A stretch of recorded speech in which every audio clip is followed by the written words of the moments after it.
Hello and welcome, it's Chris from Christopher Hole Training. Welcome to this week's tutorial where we're on the topic of everything a runner needs to know about core strength and core stability.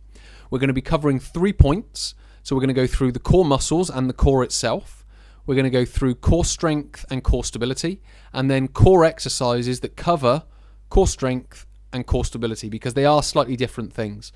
But before we get into that, I just quickly want to mention my social media. So if you come along to Twitter, Facebook, Instagram or YouTube, please do come along, like, follow, subscribe. It would be great to have you there. If you learn anything from this video, if you find anything interesting, or if you have a question about anything in this video, please do pop a comment below and I'll be able to answer that to the best of my abilities. Alternatively, come to the website, which is christopherholetraining.com. And when you follow this URL, which will be in the description below, you'll go through to a 14-day micro workout on core strength and core stability, which has the 4 best core exercises that covers off core strength and core stability. At the back of the ebook, you have all the workout guidelines, so how many reps, how many sets, how long should you hold exercises for, so on and so forth. It will tell you when to do it, when not to do it. So all these different things are covered in the workout guidelines. You'll also get 2 supporting videos on days 5 and day 10. So when you go along there, just pop your name and email address in. It'll go straight to your inbox. You can get started straight away. So let's get straight into part number 1, which is core muscles. When talking about core muscles and the core itself, we're not just talking about the rectus abdominis, which is the one up the middle here, which is what most people would describe as the six-pack muscle. What we're talking about is the whole unit. Now, we could go up as far as the shoulders. So the core itself is from the shoulders down to the hips. So if we're talking about here, it would be across the glutes and again all the way up to the shoulders. So that is the core. So the muscles we're going to be focusing on are the abdominals, which is the rectus abdominis, which I've already sort of described. Then we've got the obliques, which are the ones that kind of go diagonally up the side of the rectus abdominis. Then we've got the QL, which is a slightly deeper muscle, but it's in this area here. So it goes between the spine, the ribs, and then down back to the pelvis. And then finally, the glutes, which are the glute max anyway is this big muscle on the back here, and then you've got glute medius and glute minimus, which then go along the side of that. So all of these muscles are the ones we are talking about with regards to core strength and core stability. So that then sets us up to now talk about the strength and stability aspects of core training. Most people get core strength and core stability mixed up, and also core strength is a bit of a technicality, but it's a slightly wrong definition of what we're talking about. What we're really talking about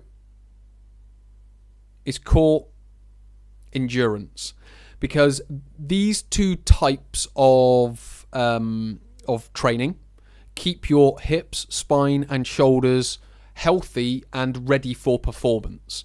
So when we're talking about core strength or core endurance, we're talking about holding posture and resisting fatigue. So that would be these types of exercises. So that would be an endurance exercise, is the plank. Now I would perform this, I wouldn't perform 1 minute, then 2 minutes, and then 3 minutes to get my endurance. What I would do is say 3 repetitions of 10 seconds with a 5-second rest in between. So I would do 10 seconds, 5-second rest, 10 seconds, 5-second rest, 10 seconds, and that would be my 3 times to equal 1 set. When I then want to go up to 40 seconds, instead of adding on seconds to the time I hold it, I would just go from 3 up to 4. So then that takes me to a 40-second plank. Then I would add on another one for 50-second plank. Then I would add on another one for a 60-second plank, if that makes sense. So what we're doing here is we're building endurance.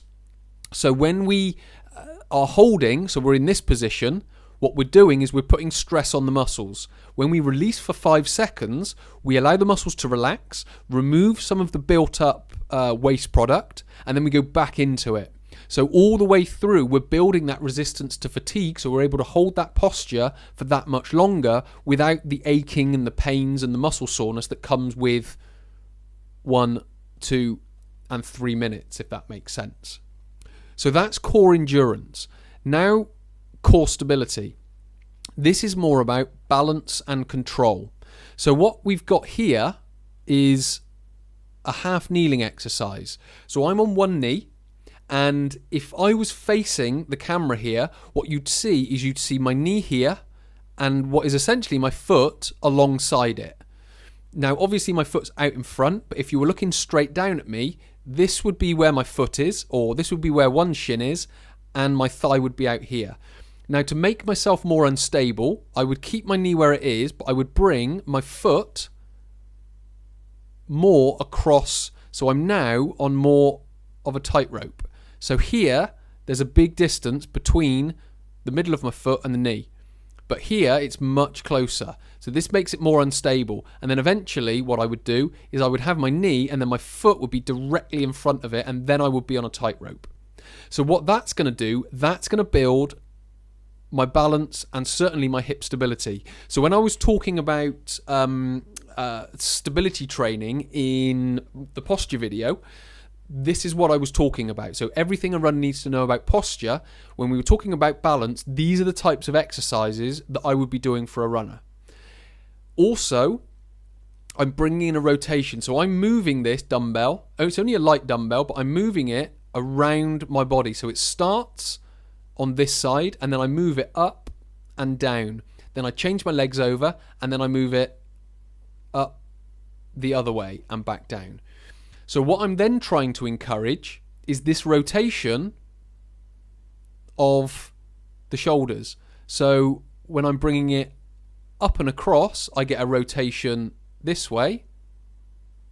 And when I'm bringing it up and across the other way, I'm obviously getting a rotation the other way. So I'm encouraging to be upright and get rotation either side.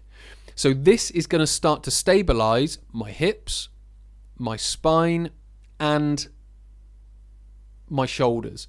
So all the way through the system, I'm becoming more stable. So that is then how we build balance and control. So what we're now going to talk about are more specific exercises that we can do to build core strength or endurance and core stability. You've seen the first two, which is the plank and the half kneeling exercise. Now with the plank, what I would add in to increase the instability, so this one will be described or could be described as a core strengthening exercise or core endurance. So with this one, and so with this one. So these would be core strengthening. You've got the plank for the abdominals and the obliques around the front. You've got the side plank for the obliques, the abdominals, and the QL. And then you've got the bridge for the glutes and the erector spinae of the back. So these three would be described as your core strengthening or endurance exercises. This would be more of a stability exercise. But because we want to try and increase stability as well, we can add in certain aspects to these three to make them core stability exercises. So if we start with the plank, we would bring in an arm raise. So I want to keep my hips completely centered, and then I just lift one arm from the floor and put it on my lower back. I then return it and then change the arms, all while keeping the hips centered so they don't rotate and they don't weight shift from side to side. If we then go on to the side plank, we would then bring in a leg raise. So you can see here I've got my bottom foot at the back and my top foot at the front. What I would do is I would lift this top foot up and then put it back down on that bottom foot, and then I would lift it up and down, and that would be my leg raise. Because this one here is going to stabilize the hip when I lift an arm, and this one here is going to stabilize the hip when I lift this leg. And then finally, we would come on to the bridge. We would go on to a single leg bridge. So we would then alternate this stance. So we've got a nice straight line all the way up through. What I would do is hold that for 5 to 10 seconds, and then I would put this foot down and bring this foot up. So I would keep alternating the foot that's up for 5 or 10 seconds. Again, what I'm trying to focus on is keeping the hips centered. Also on this one, I want to keep the hips centered. That's going to help build my not only core strength or endurance, but also core stability. And then you've got the half kneeling, which is this exercise here in the half kneeling position.